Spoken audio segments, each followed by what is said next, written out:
Les motivations d'associer une culture de vente avec un couvert végétal, dans un premier temps, c'est de maintenir un couvert végétal le plus longtemps possible à l'intérieur de l'assolement et des rotations de culture dans le jardin.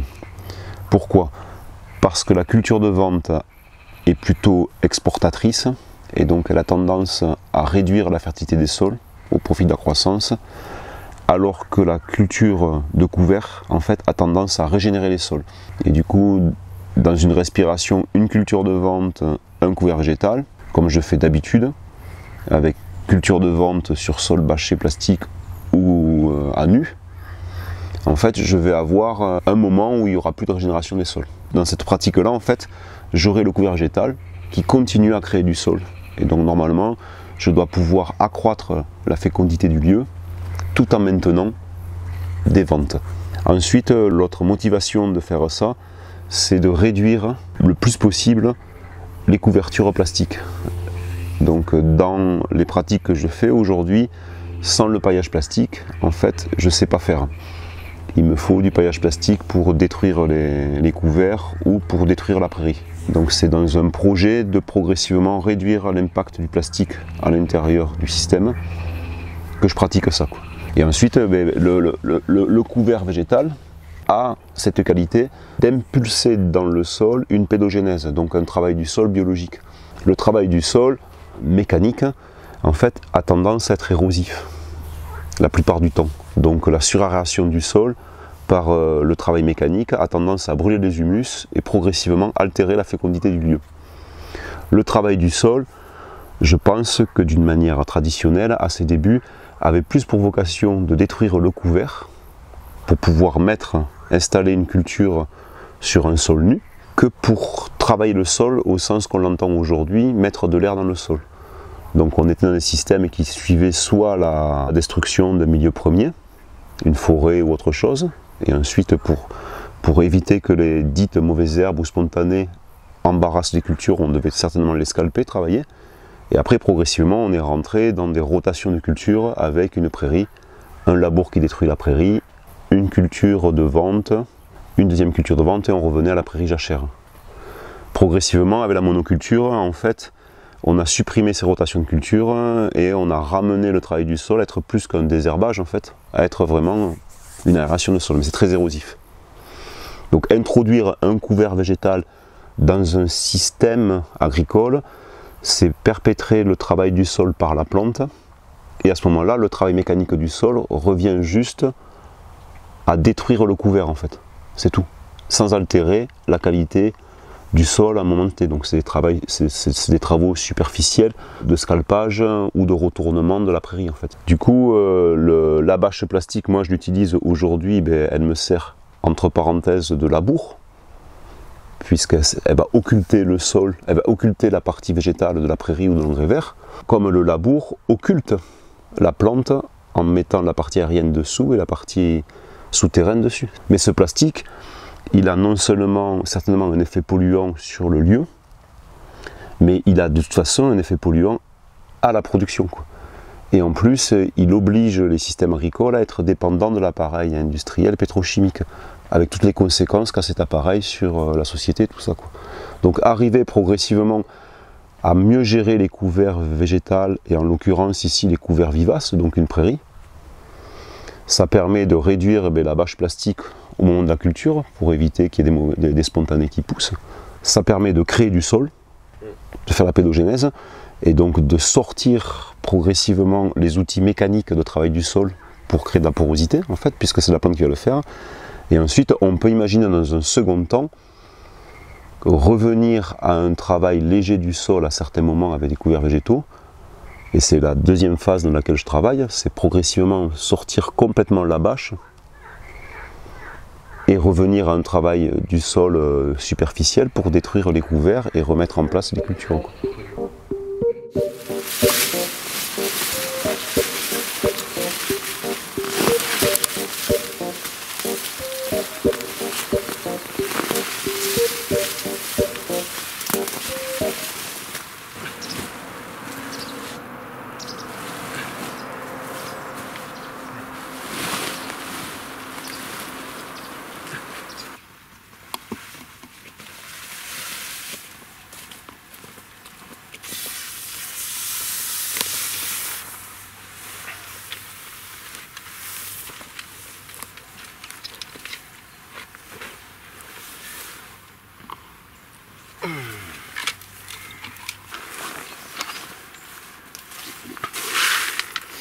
après, hop,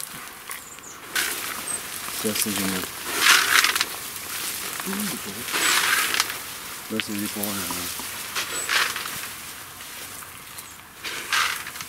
Pas tellement pour travailler le sol parce que le sol est assez structuré. Je le fais pour ensuite ça. Comme ça tu vois j'enterre les graines et donc comme je t'expliquais en fait, une grosse graine comme ça plus elle est enterrée mieux c'est. Parce qu'elle va vraiment pouvoir faire son processus de germination dans un endroit qui la protège. Non seulement à la base des plantes sophistiquées de la nature, mais en plus qu'on a continué à sophistiquer parce qu'on leur demande d'être une plante nourricière.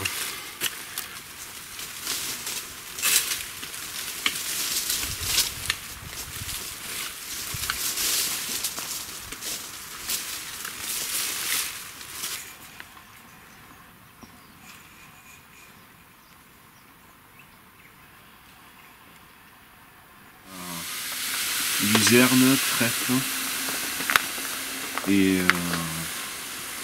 2-3 graminées. Alors, là, c'est pas compliqué. La graine, on la saupoudre.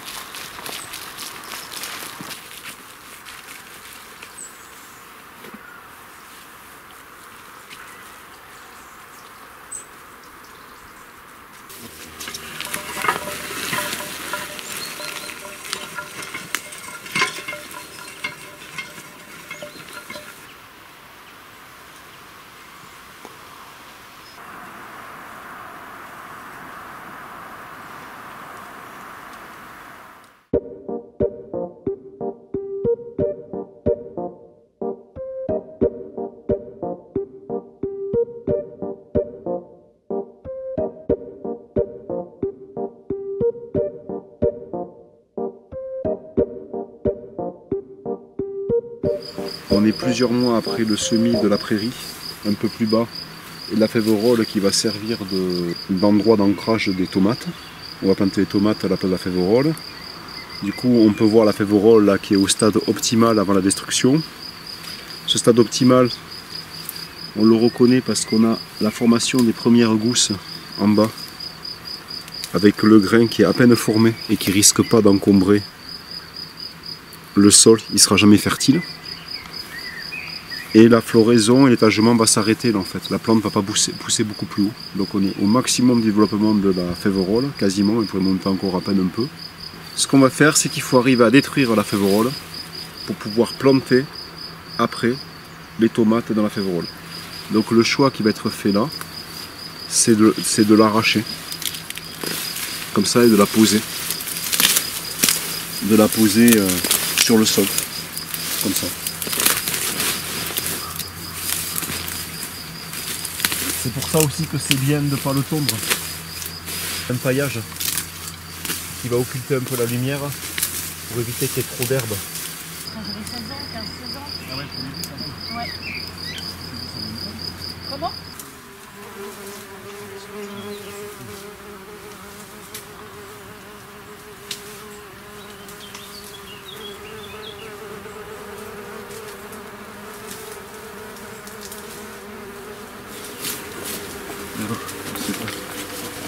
Du coup, se mettre à la hauteur de la piqûre. Du coup, le truc magique de la qualité de plus trop intervenir dans les milieux et de les laisser s'auto-créer tout en les dirigeant. Donc, en 2 mots, intervenir le moins possible sur le travail mécanique du sol. C'est que là où on va planter les tomates, il y a déjà le nid de bourdon pollinisateur qui s'est mis en place. Et du coup, les tomates sous serre, souvent il faut mettre des ruchettes de bourdon. Et là, alléluia, quoi, le nid de bourdon avec sa reine, contrairement à ceux qu'on achète, est là pour tout l'été, quoi. Du coup, c'est une grande grâce d'avoir ça ici. Et ça a été permis grâce au couvert végétal, en fait. Le fait que le sol peut être travaillé mécaniquement, pas du tout même travaillé mécaniquement pour la mise en place des tomates, et que le travail a été fait avec la févrole. Le nid de bourdon est venu s'installer dans la litière et dans le sol. Il est abondant, là, on ne le voit plus, mais il est super abondant. Et sûrement, peut-être même ils adorent les fleurs de fèves et de fèverolles. Peut-être que la fèverolle les a attirés au printemps pour ces tailles-là. Et en plus, on a une espèce locale, quoi. Ouais. Vraiment locale. Alors que quand on introduit des ruchettes, même s'il n'y a pas la reine, c'est quand même des espèces qu'on a achetées. On ne sait pas si elles sont vraiment adaptées au lieu ou pas, quoi. Alors que celles-là, elles le sont, puisqu'elles sont nées là. Donc elles ont une bonne résistance au lieu. Et elles ont certainement moins d'impact pour déséquilibrer le monde des insectes autour, quoi. Et pourquoi c'est important les bourdons pour les tomates? Parce que la tomate sous serre, en fait, elle reprend son caractère tropical d'être hétérogame. Donc le pistil sort des pétales et s'éloigne des étamines qui, elles, restent sous les pétales. Et pour que le transfert du pollen vers le pistil se fasse, il faut un intervenant qui est un insecte. Et le bourdon est l'insecte qui le fait le mieux sur la tomate. L'abeille ne rentre pas trop sous serre et elle n'est pas trop intéressée par la tomate, voire pas du tout même.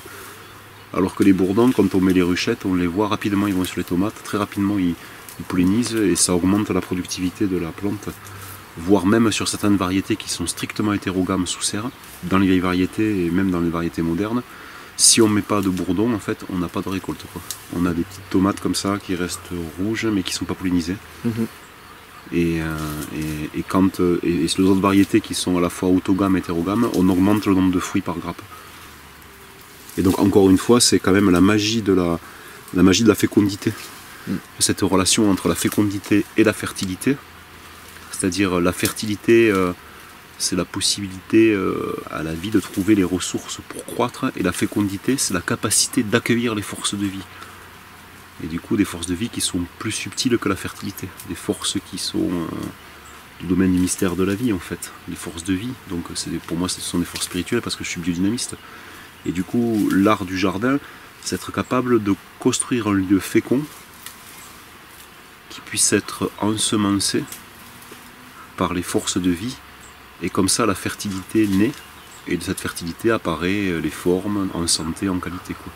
Et du coup, là, on a un exemple de la qualité de la fécondité, en fait.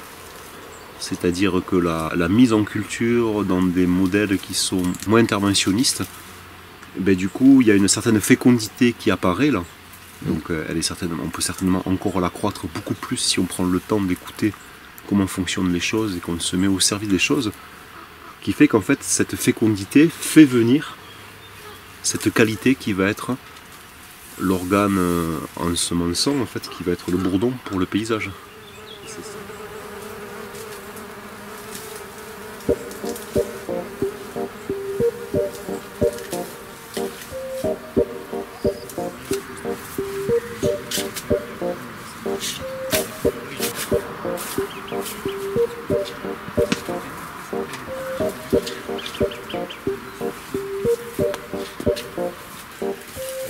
À partir de là? Là aussi, il y en a un. Là, c'est à partir de là. Ok. C'est à partir de là. Donc, tu vois, j'avais pas fait attention. Ouais. Alors que dans la série, c'est un mec des années 60, les cheveux plus courts. Oui, ouais. Et du coup, c'est pour ça que Il me semble que... c'est peut-être le même acteur, mais il n'a pas du tout le même look, en fait. Voilà, ouais. À vérifier, il me semble que c'était lui, ouais. Pourquoi pas. Porque pes.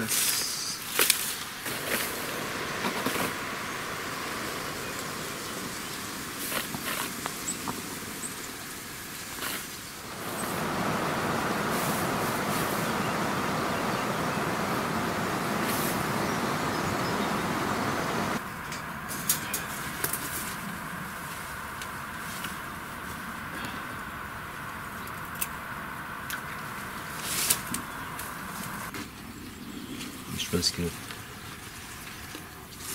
ça va venir peut-être un peu plus tard, quoi. Au fur et à mesure que l'été va avancer.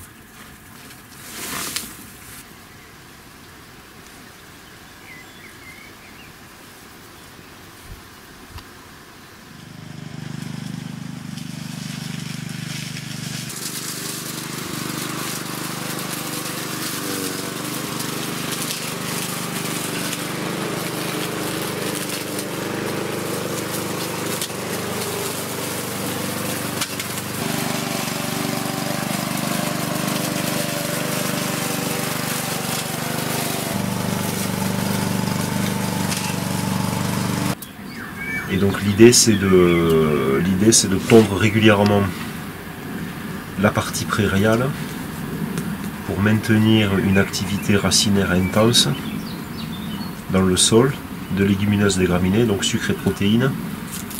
La partie où il y a la culture de vente, en fait, il faut pas qu'il y ait d'herbe du tout. Donc ça sera repris un petit peu à la main, arraché de quelques-unes. Il n'y a pas grand-chose comme herbe, vu que le paillage de la févrole laissé sur place a fait son effet mulch. Donc le challenge, c'est est-ce que la prairie qui est là va pas trop concurrencer l'aubergine qui est là. C'est pour ça qu'il y a une zone de limite où il n'y a pas d'herbe, où c'était la févrole, pour que l'aubergine pousse quand même suffisamment pour avoir des rendements qui valorisent la culture, quoi. Et pas avoir des aubergines comme ça avec des aubergines. Donc il est probable qu'on perde peut-être un peu en rendement, c'est possible, je ne sais pas encore. Mais même si je perds un peu en rendement, je gagnerai en fécondité du lieu. Et du coup, la baisse de rendement sur la culture de vente avec prairie sera largement compensée par la diminution de charge sur la culture de bâche sous serre et sur la fécondité globale du lieu en fait.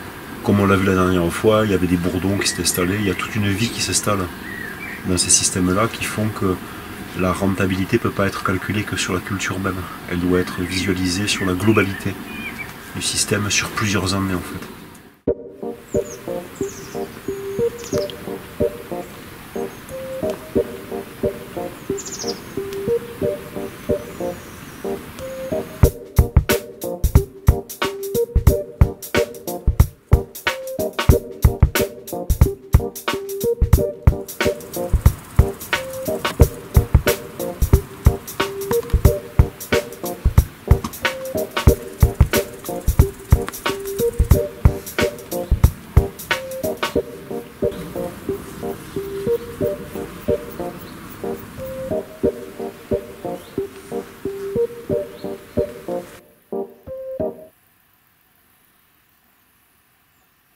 C'est à titre expérimental, j'ai pas encore assez de recul pour valider le fait que ça puisse être, je veux dire, à dire, ben oui, il n'y a pas de souci, on peut faire une culture de vente avec un couvert végétal en fait.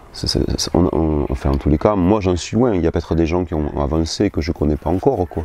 Parce que je suppose que si moi je le fais ici, d'autres le font ailleurs, quoi. Il ne faut pas s'attendre que quand on rentre dans un système où on met une culture de vente et un couvert végétal, en fait, on va avoir un résultat probant. Parce que ça va exprimer encore plus le caractère particulier de chaque lieu. Donc quand on est sur du labour et d'utilisation d'engrais solubles, organiques ou minérales, on se fout en fait quasiment de la particularité du lieu, de plus en plus. Et on peut en arriver, l'extrême c'est la culture hydroponique où en fait le lieu on s'en fout. On peut créer un jardin sur une dalle béton et on n'apporte que des engrais. Plus on va vers des systèmes où on travaille avec la plante, et du coup on travaille avec le vivant, plus en fait ça va mettre en valeur la qualité particulière du lieu. Et du coup l'itinéraire technique ne pourra pas être appliqué d'une manière générale, ou généraliste en tous les cas. Il va falloir le singulariser à chaque lieu, à chaque instant, à chaque moment. C'est en ça que c'est difficile de dire, ben, tu mets du trèfle et tu mets des courgettes et des ficelles, et c'est super, tu auras des courgettes. Il est possible qu'à un instant T dans un lieu ça marche, et l'instant T dans l'année d'après ça ne marche pas. Dans une autre partie du jardin, quoi. Ou parce qu'il y a eu un précédent avant la culture qui a altéré le lieu. Les conclusions que j'ai aujourd'hui de mes 3 années d'expérience avec des couverts végétaux et des cultures de vente, donc que je fais sur courgettes, courges, haricots, tomates, aubergines, poivrons, concombres. Donc aujourd'hui j'en suis à ces 7 cultures que j'essaie de faire en partie ou en totalité sur couvert végétal. Ce que je me rends compte, c'est qu'en fait, il faut que le sol soit déjà à un certain niveau d'autonomie de fonctionnement. Donc il n'ait pas besoin d'un appui d'engrais organiques, qu'il n'ait pas besoin d'un appui d'un travail mécanique du sol pour pouvoir produire, pour basculer sur des systèmes comme ça, quoi. Il faut déjà qu'on ait cette dynamique microbienne qui favorise la porosité des sols, qui soit déjà là. Et sur les parcelles, je le remarque, avec les plantes bioindicatrices, c'est qu'aux endroits où on a des plantes bioindicatrices qui viennent spontanément, qui témoignent d'une perturbation du sol ou d'un compactage, En fait, le couvert vivant a du mal à s'installer et c'est plutôt des spontanés qui se mettent en place. Et la plante de vente, en fait, est dépressive. Alors qu'un mètre avant, où le sol est plus structuré, plus organisé, plus poreux, et qu'on a moins d'indications de plantes, de cette qualité de plante, voire même on n'a pas de spontané qui pousse, et là vraiment, si on n'a pas de spontané qui pousse, ou très très peu, ben on se retrouve avec une croissance de la plante qui paraît ne pas être gênée par le couvert végétal, quoi.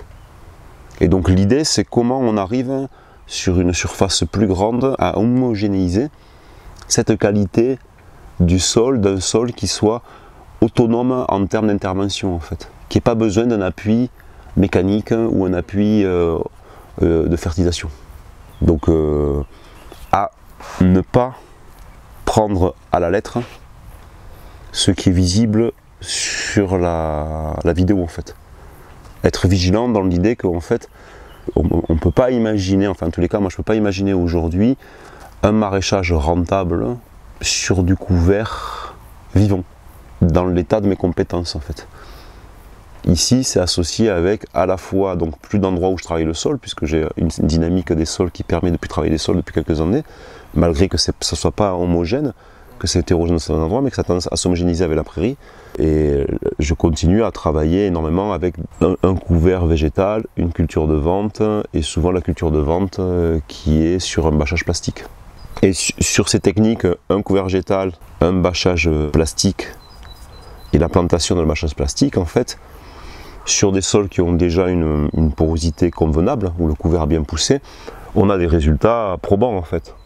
Et effectivement, là, on réduit énormément la charge de travail, puisqu'on n'a pas de travail du sol mécanique, on n'a pas d'intrants, et ensuite, on n'a quasiment pas de désherbage, puisque le plastique fait office de désherbant, en fait. Sur ça, ça fait des années que je le fais, ça fait plus de 10 ans que je fais ça, quoi, et sur ça, je valide, en fait.